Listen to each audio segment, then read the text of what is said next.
The disciples were trapped in the darkness, fighting against a violent sea. Then, through the storm, they saw something impossible. A man was walking toward them. On the water, they were terrified. But they had no idea that this miracle was about to reveal something far greater than the power to walk on the sea.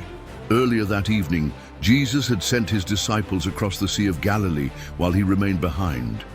Matthew tells us that Jesus went up on a mountain by himself to pray. The disciples, meanwhile, were already far from shore. And then the wind turned against them. The waves battered the boat.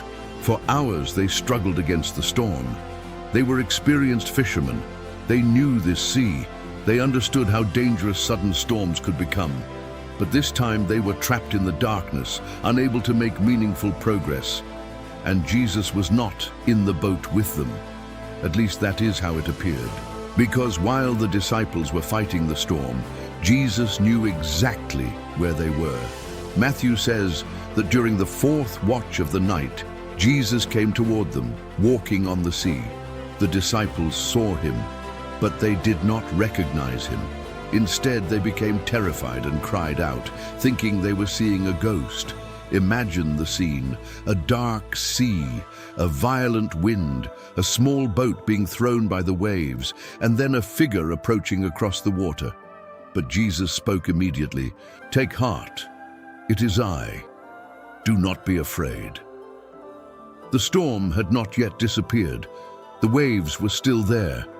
But suddenly the disciples were hearing the voice of the one they knew. And Matthew records something remarkable. Peter answered, "Lord, if it is you, command me to come to you on the water." Jesus simply said one word, "Come." Peter stepped out of the boat. Think about that moment. The boat was still behind him. The storm was still around him. And yet Peter began walking toward Jesus on the water. For a brief moment, Peter was doing something no human being could accomplish by his own power. But then Peter noticed the wind. He became afraid. And as his attention shifted from Jesus to the storm around him, he began to sink. Peter cried out, "Lord, save me!"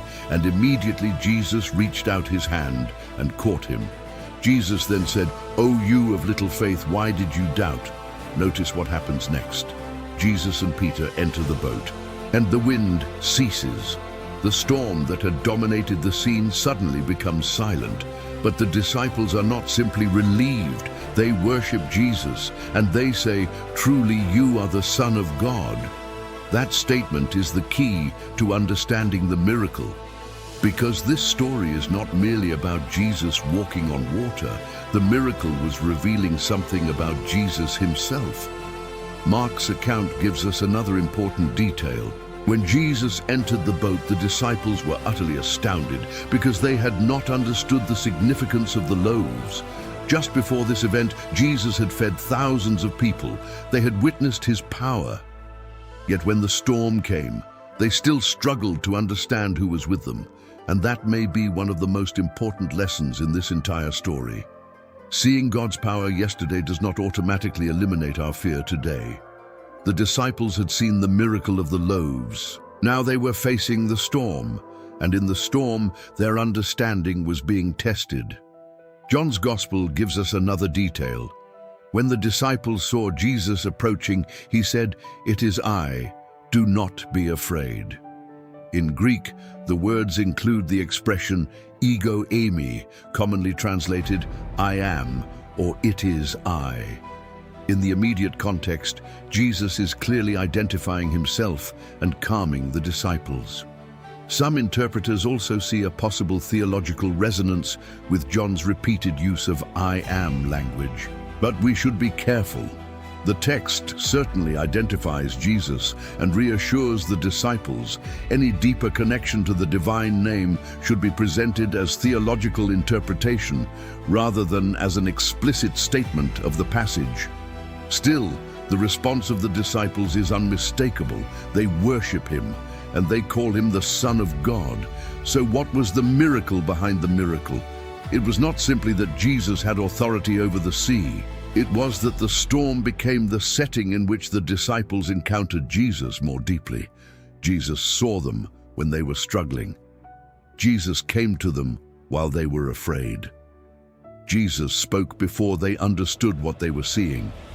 And when Peter cried for help, Jesus immediately reached out his hand. The story also changes the way we should understand Peter. Peter did not simply fail because he stepped out of the boat. He actually responded to the command of Jesus. He walked toward Christ, but when he became more aware of the wind than of Jesus, fear took control. And when he began to sink, he knew exactly where to turn. Lord, save me. That prayer was short. It was desperate, and it was enough. Jesus did not stand at a distance and tell Peter to save himself. He reached out and caught him. That does not mean every storm in our lives will disappear immediately. The Bible never promises that following Jesus means avoiding storms. In fact, the disciples were in the storm precisely while obeying Jesus' command to cross the sea. But the story shows us something different. The presence of a storm does not mean the absence of Christ. The disciples could not see Jesus on the mountain. They could not see him watching over them. They could not understand why the storm was happening.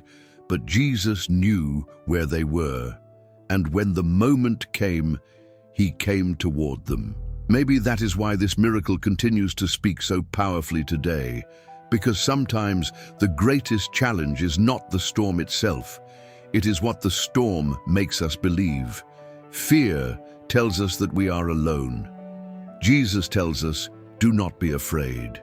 Fear tells us to look at the waves. Faith calls us to look again at Christ. And when our strength fails, the prayer of Peter remains available. Lord, save me. The miracle on the sea was extraordinary. But the greater revelation was not beneath Jesus' feet. It was in the person standing above the waves. The disciples entered that night seeing Jesus as their teacher and master. They emerged from the storm worshiping him as the Son of God. And perhaps that is the miracle behind the miracle. The storm revealed who Jesus was. So when the storm around you becomes louder than your faith, remember what happened on that ancient sea. Jesus saw them. Jesus came to them. Jesus spoke to them. And Jesus saved them. The waves were real. The fear was real. But so was the presence of Christ. And the one who walked toward his disciples through the darkness was greater than the storm they feared. If this biblical mystery made you see this story differently, subscribe to Bible Wisdom Zone for more stories from Scripture.